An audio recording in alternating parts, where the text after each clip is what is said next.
Welcome back to 8701. In this video, we talk about nuclear binding energies. But before we get started on this topic, I would like you to have a look at this table or this diagram which shows nuclear abundances in our solar system. So how many atoms of the various types are present in our solar system? And you see this super interesting structure. Most of it is hydrogen here, and then there seems to be some sort of an excess of iron, and this table goes all the way to lead and beyond. There's a little bit of a gap here. So how is this possible? How did this particle get there in the first place? Why is there some which are more frequent than others? A very interesting question which we will be able to answer at the end of the discussion of nuclear physics. And the first starting point is to understand why nuclei are stable in the first place, what holds them together. And that's the discussion of binding energies. So we can just very simply write the binding energy down. We just, sum up all the ingredients, the number of protons and electrons times Z, the number of neutrons, A, the mass number minus Z, and then we subtract from this the mass of the nuclei itself. What remains is the binding energy. Just for record, the mass of the proton, the mass of the neutron. You see that the neutron is slightly heavier than the proton, and the neutron itself decays into the proton. A free proton does not decay. However, inside the nucleus, a proton can also decay. And then we have the mass of the electron. You see that it's a factor of almost 2,000 between the mass scales of an electron and the mass of a neutron. So for all practical purposes, we can ignore this, but if it comes to precision measurements, then the mass of the neutron, which is half an MeV, becomes of an electron, which is half an MeV, becomes relevant. This plot here shows the average binding energy per nuclei as a function of the mass number. And you see that with the exception of those light elements, you see that this is fairly stable and in the range of 7.5 to 9 MeV. You also see that there seemed to be a maximum around iron, which then leads to, an advantage in gaining energy going to lower energy state when you go in this direction and in this direction. This part is called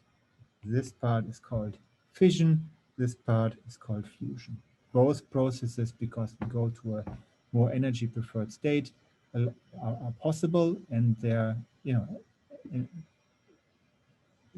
can be used in order to attain energy from nuclear processes. This diagram here can be parameterized, and the rest of this video will talk about a very popular parameterization of the binding energy. So this is semi-empirical. It's called the Weizsäcker formula because it was proposed by a German called Weizsäcker. Sometimes it's called the semi-empirical mass formula, and sometimes the discussion is summarized as a liquid drop model, and we'll see why in a second. What we see here is very similar to what before. We can calculate the mass, and from that the binding energy, by having those first elements here, and this part then here is our binding energies. And there's 1, 2, 3, 4, 5 terms, which we're discussing now on the next slide. What this is shown here is a parameterization, so you can fit the data and get a best estimate for the individual parameters in this equation. All right, so as the name said, liquid drop model, we can think about, in some essence, about a nuclide, an atom, as being built out of a soup, a liquid of protons and neutrons, which are bound together. So the first term which contributes to the binding energy is the so-called volume term. This dominates the binding energy and is proportional to the mass number. Remember, the mass number is proportional to the third power of the radius, hence proportional to the volume of the nuclei. And this contributes with about 16 MeV per nucleon, per proton and neutron. From this, we can conclude that the nuclear force must be very short range. Why is that? Because in order for the binding energy to depend dominantly on the volume, the individual nuclei can only see its nearest neighbor. So this corresponds to a short range force, which is roughly of the distance of two nuclei. If any given nuclei would be able to see everybody else, you would see a term quadratic in the number of nuclei available.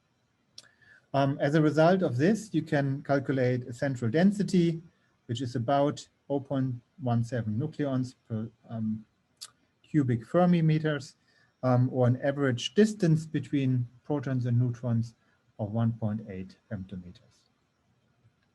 Okay, so they're really tightly packed. The size of a proton is about a femtometer. All right.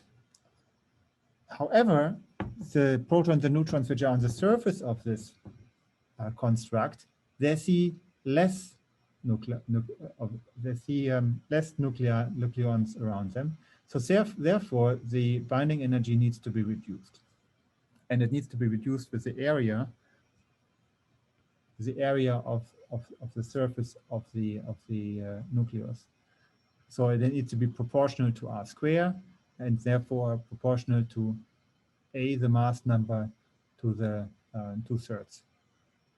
Okay, then the protons in the nucleus, they are electrically charged, so they want to get apart, and that itself also reduces the binding energy. So this is proportional to the number of charges squared, and then you normalize this by the radius. So charge square over, no, normalize, charge square over r. So this is q square over r, Coulomb term. All right, there's two more terms which are quite interesting. The first one is sensitive to the asymmetry between the number of neutrons and the number of protons. And it can be explained by the Pauli exclusion principle, which allows only two identical fermions, neutrons or two protons, to occupy the same energy state. So you basically fill up the energy states. Now, as is shown in this picture here, you reach the lowest energy state if the number of neutrons and the number of protons is actually the same. You have higher energies if there is an asymmetry between those two numbers. So we have yet another term which is sensitive to the asymmetry between the number of neutrons and protons, which reduces the binding energy. And last but not least, the pairing term, which has a very similar origin. So what we're looking at here is, the energy is lower if you have an even number of neutrons or protons. It's higher when we have an odd number. So you can have an odd number for the protons or the neutrons, in which case A is odd, and the worst case, or the worst energy state, is achieved having both the protons and the neutrons odd. So that's why this is a little bit more complicated way to write this. You have those three different cases, number of protons, number of neutrons even, A odd, or both Z and N odd, in which case A is even, just to add to the confusion a little bit. All right, then you can make a drawing of the binding energy as a function of the mass. And you see, again, those individual terms, the volume energy, the volume term here constant, the volume plus surface reduced, the volume plus surface Coulomb further reduced, and then all terms put together here. And you see, again, this binding energy parameterization, which we just discussed, so the actual values, with a maximum around here for iron.